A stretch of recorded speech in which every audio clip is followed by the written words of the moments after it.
Если бы все люди говорили правду, вот так вот идешь по дороге, вот так вот, и навстречу кто-то идет с собакой.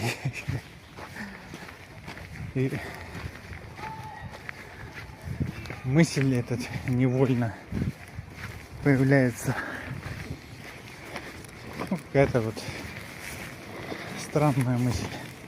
Не простая какая-то, ой, там эта собака идет. А типа, еще для чего ты держишь эту собаку?